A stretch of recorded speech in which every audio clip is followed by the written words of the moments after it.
அனைவருக்கும் வணக்கம். நம்ம போன வீடியோவில் பொருள் இலக்கணத்தை பற்றி படித்தோம். பொருள் இலக்கணத்தில் அகத்திணை புறத்திணை அதை பற்றி படித்தோம்.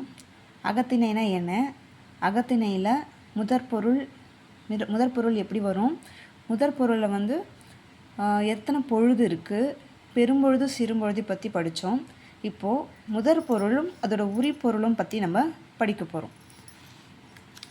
இப்போ பாருங்களேன், முதற்பொருள் என்ன சொன்னாங்க, நிலம் ப்ளஸ் பொழுது தான் முதற்பொருள் அப்படின்னு சொல்கிறோம். நிலம் ப்ளஸ் பொழுது, இந்த நிலம் ப்ளஸ் பொழுது கூட நம்ம உரிப்பொருளும் சேர்த்து படிக்கணும். இந்த எக்ஸாமில் கண்டிப்பாக உரிப்பொருளை கேட்டுட்டு இது என்ன நிலம் அப்படின்னு கேட்பாங்க, அப்படின்னு என்ன திணை அப்படி கேட்பாங்க, இது என்ன பொழுது, பெரும்பொழுதா சிறும்பொழுதா அப்படின்னு சொல்லிட்டு கேட்பாங்க. நம்ம கண்டிப்பாக இந்த பாக்ஸில் படித்தோன்னா ஒரு கொஸ்டின் கன்ஃபார்மாக நமக்கு தெரியும், ஒரு மார்க் வாங்கலாம். இதை கொஞ்சம் பார்க்கலாமா. திணை குறிஞ்சியோட நிலம் என்ன, மலையும் மலை சார்ந்த இடமும் நமக்கு தெரியும். பெரும் பொழுது, இதோட பெரும் பொழுது என்னன்னா கோதிர் முன்பனி. கோதிர்னா குளிர்காலம் சொல்கிறாங்க, முன்பனி காலம், கோதிர்காலம், முன்பனி காலம் சொல்கிறாங்க. அதோட சிறு பொழுது யாமம். யாமம்னா என்ன வரும், இரவு 10 மணி முதல் 2 மணி வரை அது வரும் இல்லையா, யாமம், சிறுபொழுது யாமம். அதோட உரிப்பொருள் புணர்தல் நிமித்தமும் எப்படி வரும்னா காதல் தலைவியும் காதல் கொள்வது தான் புணர்தல் நிமித்தமும் அப்படின்னு சொல்கிறாங்க. அடுத்து முல்லை காடும் காடு சார்ந்த நிலமும். அதோட பெரும்பொழுது கார்காலம்னா மழைக்காலம் சொல்கிறாங்க. அதோட சிறு பொழுது என்ன வரும் அப்படின்னா மாலை 6 மணி முதல் இரவு 10 மணி வரை.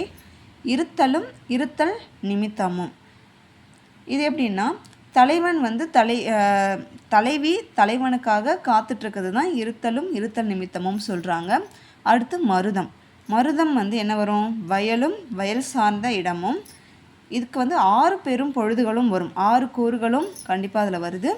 இதில் சிறு பொழுது என்னன்னா காலை வருது. காலைனா என்ன, 6 மணி முதல் 10 மணி வரை. ஊடல் சார்ந்த நிமித்தமும்.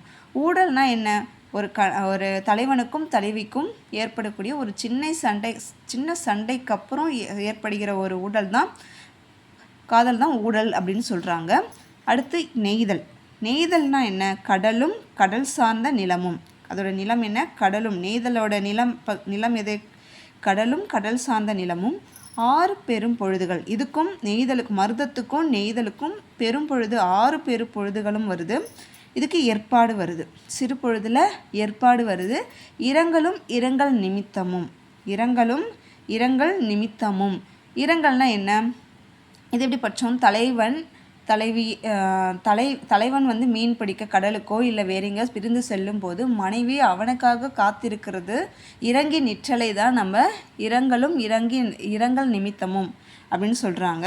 இப்படி தான் கொஸ்டின் கேட்பாங்க. உரிப்பொருளை கேட்டுட்டு என்ன திணை, நிலம், பெரும் பொழுது, சிறு பொழுது இதெல்லாம் கண்டிப்பாக கேட்பாங்க, நல்லா படிச்சுக்கோங்க. பாலைனா சுரம் சார்ந்த நிலமும். சுரம்னா என்ன, வறண்ட நிலப்பகுதியை தான் சுரம் சொல்கிறாங்க. இதோட பெரும் பொழுது இளவேனில் முதுவேனில். இதுக்கு என்ன சிறு பொழுது வருதுன்னா நண்பகல்னா காலை 10 மணி முதல் 2 மணி வரை. காலை 10 மணி முதல் 2 மணி வரை நண்பகல் சொல்கிறோம். பிரிதல் நிமித்தமும் எப்படி வருதுன்னா, தலைவன் அந்த ஊர் வறண்டு போச்சு, அதனால் நம்ம வேறு ஊருக்கு போயிட்டு பொருள் ஈட்டி வரலாம்னு சொல்லிட்டு தலைவன் போகும்போது மனைவியை நினைத்து கவலைப்படுறது தான் பிரிதல் நிமித்தமும் அதோட உரிப்பொருள் அப்படி சொல்கிறாங்க.